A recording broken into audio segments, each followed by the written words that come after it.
Get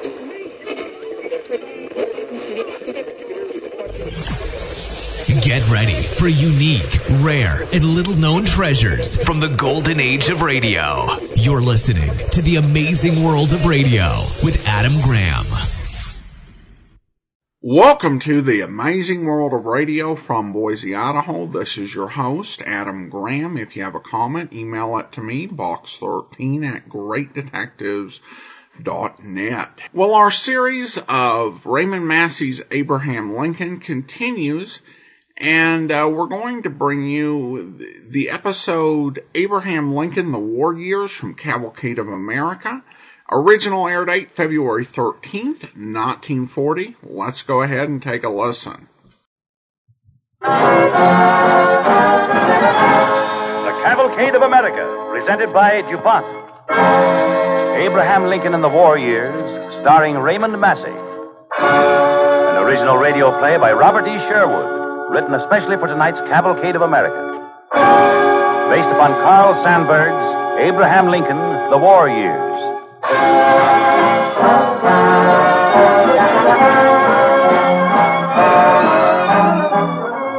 Tonight we look backward to the one man who, above all others, epitomizes the American character.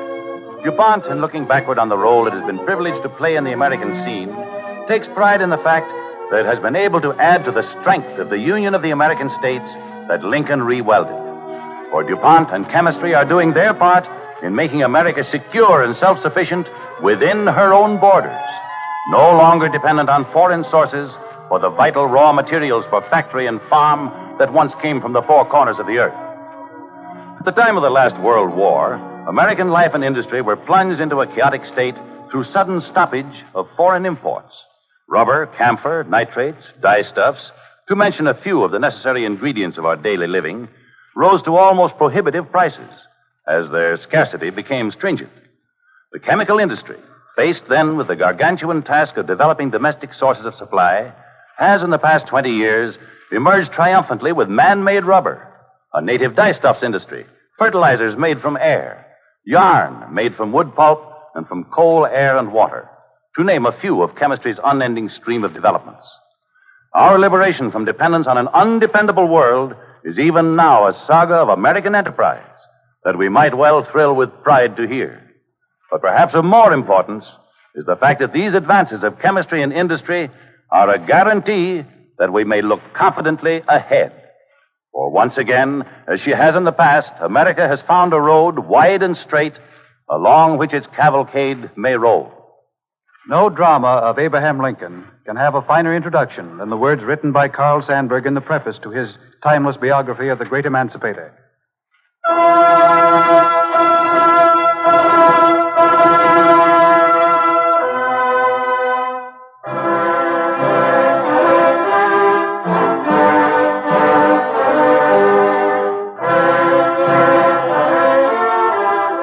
In the story of a great struggle, we meet gaps and discrepancies. Many men and women, now faded and gone, lived the drama before it could be written. They do and say what they did and said in life, as seen and known to the eyes and ears, the mind and spirit of themselves, or other men and women of their own time. Some of them spoke with action, some with words, some with both action and words. What they say by act or deed is often beyond fathoming, because it happened in a time of great stress.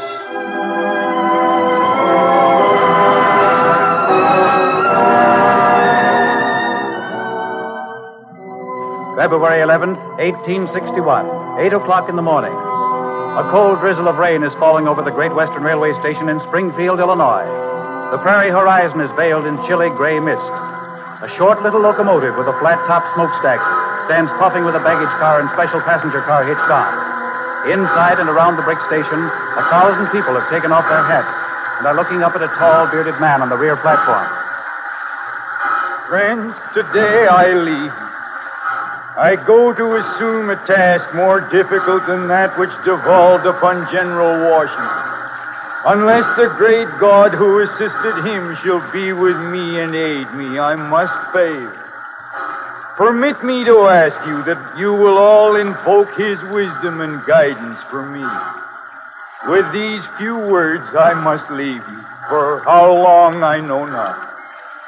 Friends, one and all, I must now bid you an affectionate farewell. Goodbye, Abe. Goodbye, Abe. Goodbye, Abe. Goodbye.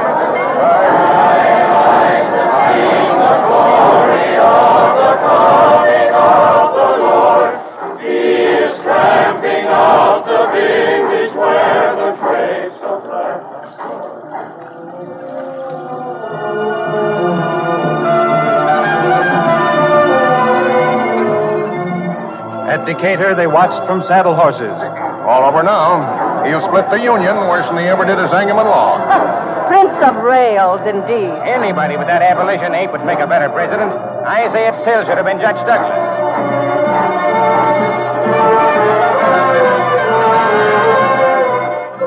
At Indianapolis, they stood under darkening skies. Mommy, I seen him. Well, there's not much to look at. Come on, let's go home.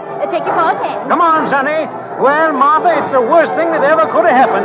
Big loon with flapping ears for a president? What's going to happen next?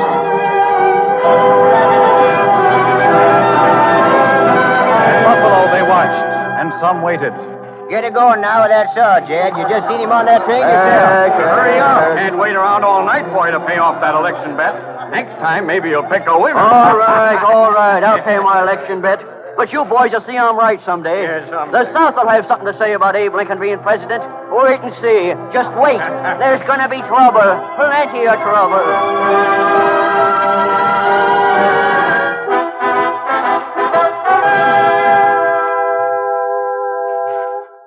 February 21st, 1861. Philadelphia, in a hotel parlor. Well, here you are, Abe. I'm mighty glad to see you. Thank you, Norman. If my journey keeps going on at the slow rate it has so far, it'll be Resurrection Day before I reach the Capitol. Well, anyway, in 10 days' time, you'll be president. Abe, the country wants to know how you're going to stop secession. I can't answer him yet. You've got to, Abe. Now, listen. I want to tell you something. Once years ago, when I and other lawyers were riding circuit, there was a heavy spell of rainfall, and all the streams were flooded, and we had great difficulty fording them.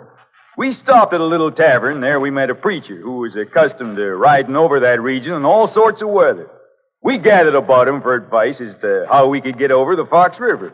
He told us he knew all about that. But, he said, I have one fixed policy in regard to Fox River. I never cross it till I come to it. Who's that? A man's outside. Wants to see you, Mr. Judd, and the president. All right, Abe? Yeah, let him come in. Very well, boy. This way, sir. Gentlemen, my name is Alan Pinkerton. I am a detective in the employ of the Pennsylvania Railroad. I have come to tell you, Mr. Lincoln, that there's a serious plot to assassinate you when you arrive in Baltimore. The ringleader is a man named Fernandina. Probably just another one of those fanatics. But he has a strong group of followers. They're all armed. They're desperate. And, Mr. Lincoln, they're killers. You are their enemy, Abe. You know that there are many who will do anything to prevent you from... Be quiet, gentlemen. Oh, I thought you were alone. Good evening, Mrs. Lincoln. It's just a little political discussion, Mary. That'll be all, gentlemen. I'll give your suggestions my most serious consideration. Very good, sir. I'll see you later, Abe. Good day, Mrs. Lincoln. Good day. Good day, gentlemen. Abe, what were they talking about? Oh, they were just talking about political appointments. Come here, Mary. Come over to the window. Now then, Mary, look down there. That's Independence Hall, where I'm speaking tomorrow. Abe, I'm frightened. I'm frightened. Frightened of what? Of everything that may come to us. Civil war. There's nothing to be scared of, Mary. We may have a pretty rough road ahead of us, but we'll pull through.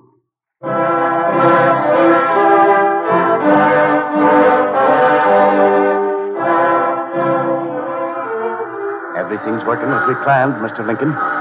Fine, Mr. Pinkerton, fine. Taking this special train will get us to Baltimore long before you were scheduled to pass through. The town will be asleep. We'll be leaving any minute now. Thank you, Mr. Pinkerton. Guess I'll get some sleep. Good night.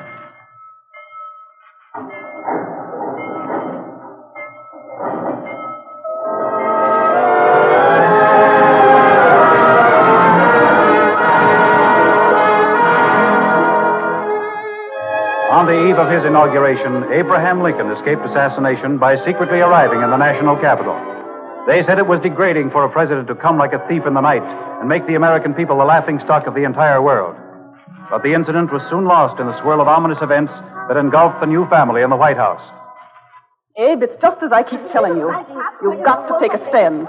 What stand do you mean, Mary? You must show the country you're determined to keep the states united. You'll have to do something about it. You'll have to, right away. I know it, Mary. I know I will. But please don't let's talk about it now. Here come the children. Well, Willie, what do you and Dad think of your new home? We were just telling Robert we've never seen such a big house. It's twice as big as Uncle Minion's in Springfield. Look, Willie, look at the paintings. John Adams and Thomas Jefferson and Andrew Jackson and Zachary Taylor. And more, look here. Yes, I see it, Ted. George Washington. That's the picture Dolly Madison ran off with so that the British wouldn't burn it. Hey, Pa. Yes, Dad. What's it, son? Do you suppose they'll ever hang a picture of you here? Well, I tell you, son, after reading the papers lately, I doubt it. Well, I don't believe him, Pa.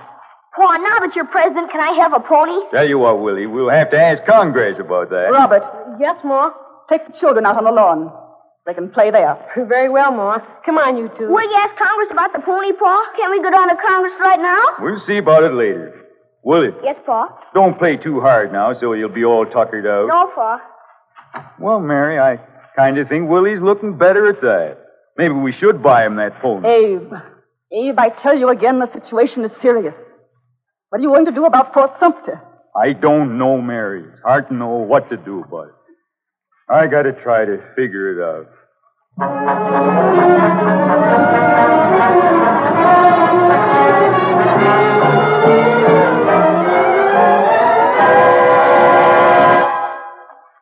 Gentlemen, I've called this meeting of the Cabinet to discuss the serious situation in Charleston. It is proposed that this government send relief to Fort Sumter. Do you think we should do it, Mr. Seward? No, I do not. Such an action would provoke instant secession in the South and lead us directly into a civil war. What about you, Mr. Chase? I agree with Mr. Seward. You, Mr. Cameron? Let the people of South Carolina have Fort Sumter, and let us have peace. Mr. Blair, what is your opinion? If we fail to come to the defense of Fort Sumter, we may as well shut up shop as a self-respecting government. We must send relief, even if it does mean war. Mr. Wells? I disagree heartily with Mr. Blair. Mr. Smith? I vote no on sending relief. Mr. Bates? My vote is the same. Evacuate Fort Sumter. If the South wants to secede and form a new nation, let them do it. There's room on this continent for as many nations as there are in Europe. Our course is clear, Mr. President. The sentiment of this cabinet is 7-1 in favor of evacuation of Fort Sumter. Thank you, gentlemen. Thank you for giving me the benefit of your opinion. But the final responsibility rests on me. Yes, Mr. President.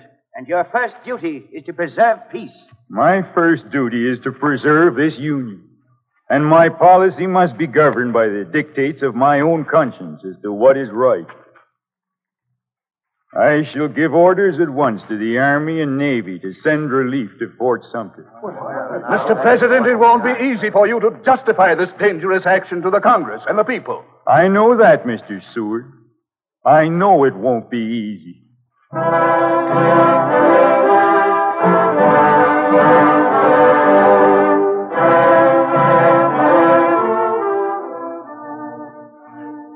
Fellow citizens of the Senate and House of Representatives, Fort Sumter has been attacked and bombarded and has fallen. This action has forced upon the country the distinct issue, immediate dissolution or blood. This issue embraces more than the fate of these United States. It presents to the whole family of man the question whether a constitutional republic or democracy, a government of the people by the same people, can or cannot maintain its territorial integrity against its own domestic foes. It forces us to ask, is there in all republics this inherent and fatal weakness? Must a government of necessity be too strong for the liberties of its own people, or too weak to maintain its own existence? Gentlemen, we cannot escape history. We of this Congress and this administration will be remembered in spite of ourselves. We shall nobly save or meanly lose the last best hope of earth.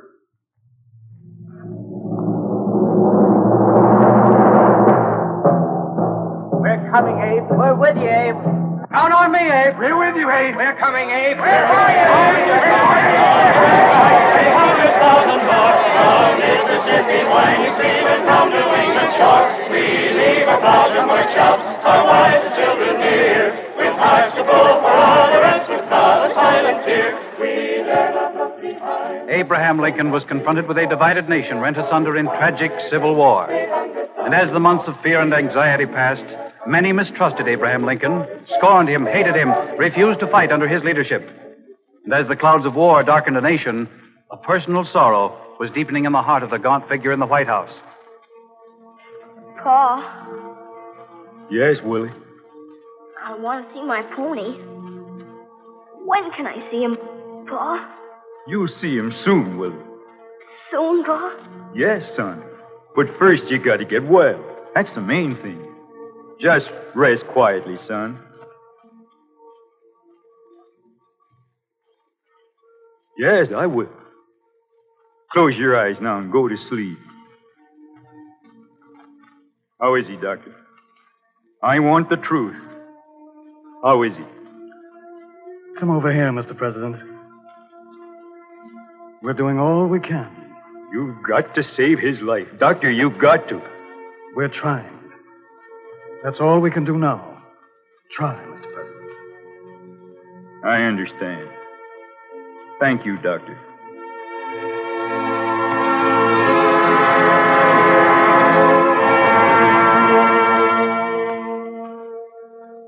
You mustn't give way, Mary. I know how hard it is. Sometimes I feel I can never be glad again. But we've got to keep our sorrow to ourselves. There are many thousands of mothers and fathers, north and south, who have seen their own sons die on the field of battle.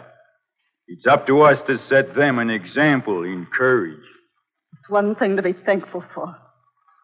At least our little boy died, an innocent child. Mary. I'd rather have him go that way than have him killed in this horrible war. So cruel. So senseless. Brother fighting against brother. My own brothers are fighting on the southern side against us. Mary, I wish you would not speak of that. Why not, Abe? My brothers are fighting for the South because that's the cause they believe in. Why shouldn't I speak of it? I'm proud of them. Abe, do you believe what the gossips are saying? I'm a traitor because my family came from Kentucky. But I'm really against you in the Northern cause? Mary, you don't have to ask me that.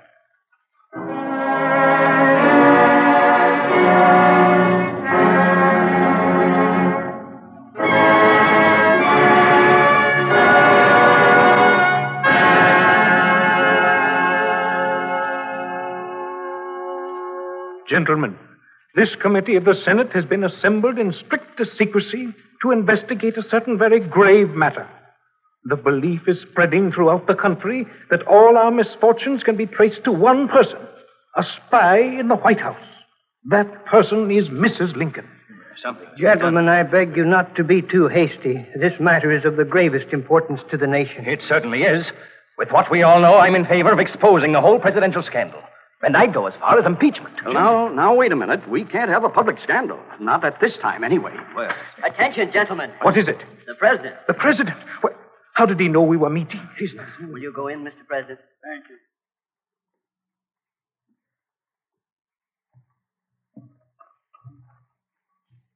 I wish to make a statement to you, gentlemen. It is as follows.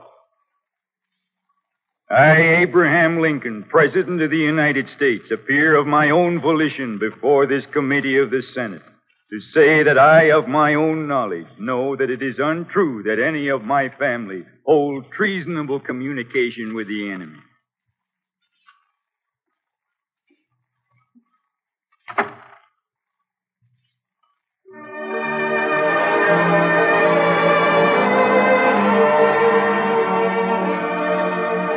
Senate committee was deeply moved, and the investigation was dropped. But Lincoln's sadness was not relieved. On a chill, gray November day in 1863, the president was sitting on a platform on Cemetery Hill in Gettysburg, listening to an oration by Edward Everett. It was an oration. It lasted 2 hours, but the crowd there loved it.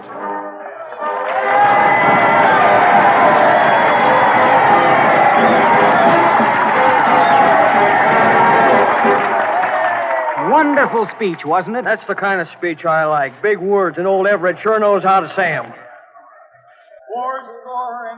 years ago, our fathers brought forth upon this continent a new nation, conceived in liberty and dedicated to the proposition that all men are created equal. Like to eat an apple?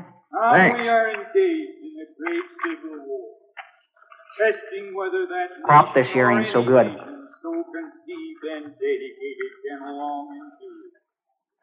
We are met on a great battlefield of that war. We have come to dedicate. Say, old Abe's talking now. Can't hear him, can you? Well, don't make much difference if we do. Abe can't hold a candle to Edward Everett as an orator. But come on, let's try to get closer. Well, I'll tell you, old Abe ain't so bad, you know, but he certainly picked the wrong time to be president. We cannot dedicate. We cannot consecrate. We cannot hallow this ground. The brave men living and dead who struggled here have consecrated it far above our poor power to add or detract. The world will little note or long remember what we say here, but it can never forget what they did here. Say, did you hear what he It said is just for then? us, the living, rather to be He said dedicated nobody'd here remember to what the he's saying unfinished here. work Well, which he hit they the nail who on the fought head that here time. have thus far so nobly advanced. It is rather for us to be here dedicated to the great task remaining before us, that from these honored dead we take increased devotion to that cause for which they gave the last full measure of devotion. That we here highly resolve that these dead shall not have died in vain, that this nation under God shall have a new birth of freedom, and that government of the people, by the people, and for the people shall not perish from the earth. Well, guess he's finished. Yeah, he's finished. Come on, let's go home.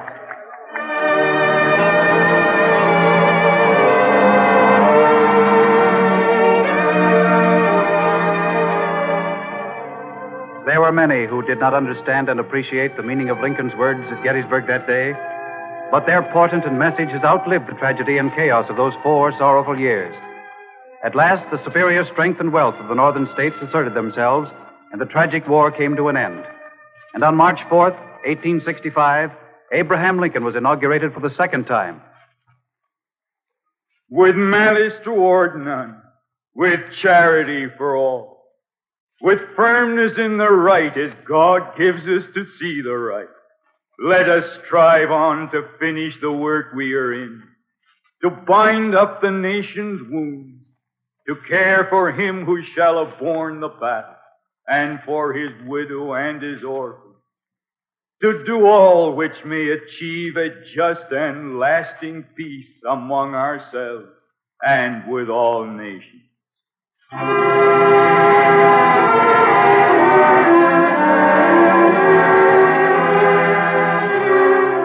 April 14th, 1865 was Good Friday.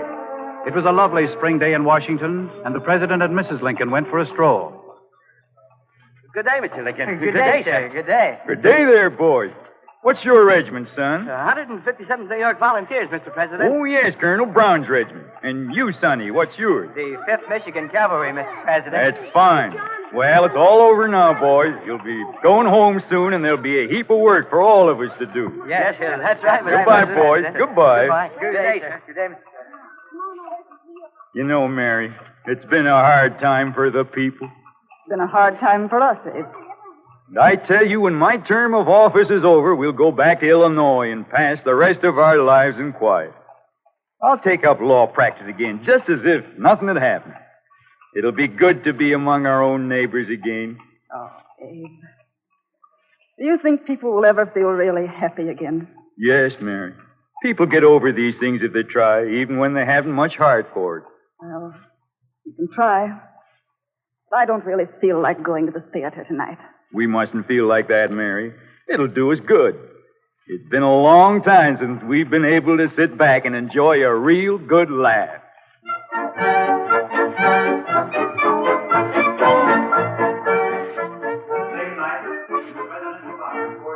In Washington.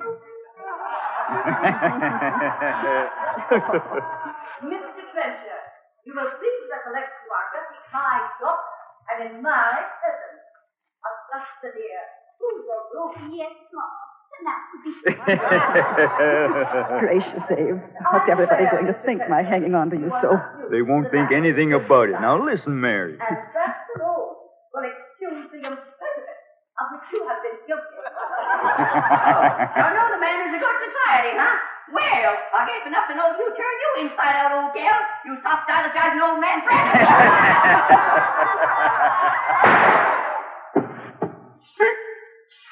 Tell on it.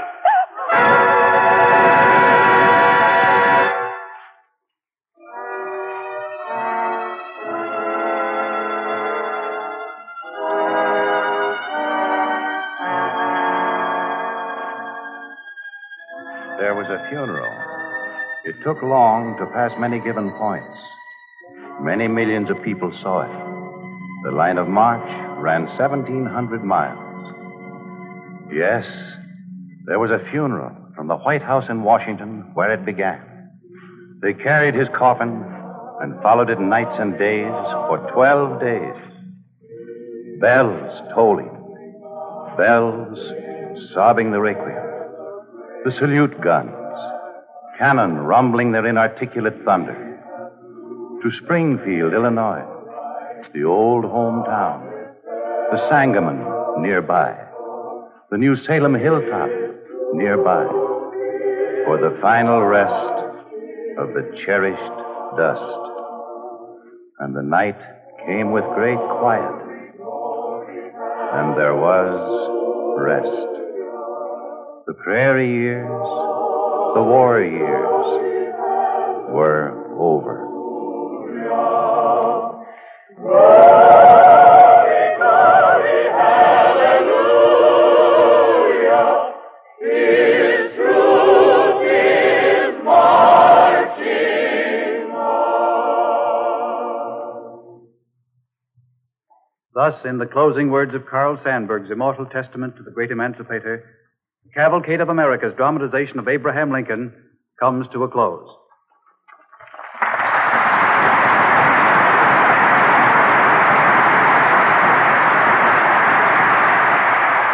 To Raymond Massey, to Robert E. Sherwood, and to Carl Sandburg, our thanks.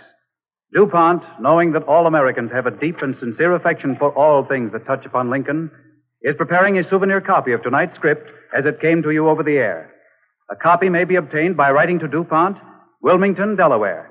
And with it will go DuPont's earnest wish that it may serve to remind those who receive it of the hope and courage inspired by this simple man who takes his secure place in the small company of the immortals. Next week, the Cavalcade of America's guest star will be the beloved and distinguished American actress, Miss Ethel Barrymore. And here's what Dr. Monahan of Yale University, our historical advisor, has to say about next week's program. In my opinion, next week's Cavalcade is truly an exciting scoop in American history. The author, Bessie James, spent more than 12 years researching thousands of documents and manuscripts. From her story materials, Cavalcade makes live again one of the most unusual women in American history. The role of that extraordinary woman will be played by Miss Ethel Barrymore. Here is the question which her characterization will answer. What important woman pioneer in the field of 19th century American journalism was formally convicted of being a common scold and had her fine paid by the Secretary of State? To Harcourt Brace, the publishers of Abraham Lincoln, The War Years, the sponsors of Cavalcade of America extend their grateful thanks for the cooperation which has made this broadcast possible. The orchestra and musical effects, as usual, were under the direction of Don Voorhees. This is Louis Rowan saying good night and best wishes from DuPont, makers of better things for better living through chemistry. This is the National Broadcasting Company.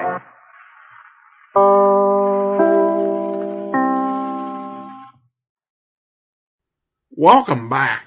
What a moving story. And it really does do a good job of just giving you a small sample of what Abraham Lincoln went through in order to preserve the Union, and that courage and endurance. Now, they mentioned that this came from Carl Sandburg's biography of Lincoln. Originally, he published his biography of Lincoln in 6 volumes. 4 of them were dedicated to the war years. So we only got a sample of it, but I think they did a really good job in putting it together. And it's remarkable the degree to which he was, just not appreciated by so many. And I thought the part about the Gettysburg Address was really well done in giving you an idea of how the listeners would have felt about it then. Because it's hard to imagine, just because today that's such a revered address that, in good schools still, kids learn it. And it was not considered a big deal at the time by those there because, you had this big, massive oration. But nobody remembers that oration, but we do remember what Lincoln actually said. I also thought it was really poignant when they talked about his desire to just return home and go back to his normal life after this was all over, which was a similar ambition to what Washington had. His idea, Washington, very fond of the scripture that every man shall dwell under his own vine and fig tree, and none shall make him afraid. Except for Lincoln, he didn't get that opportunity. This play was done several times by Cavalcade over the next few years as the war dragged on. And I think that Lincoln was someone that people looked to as America went through the World War II, because it was such, a dark time. And they looked to the idea of the person who led us through the darkest days that our nation had gone through to that point. So overall, a very strong play. We'll have a couple of stories that will focus on incidents within Lincoln's presidency, and we'll bring one of those to you on Wednesday, so be sure and listen then. If you do have a comment, email it to me, box13@greatdetectives.net. From Boise, Idaho, this is your host, Adam Graham, signing off.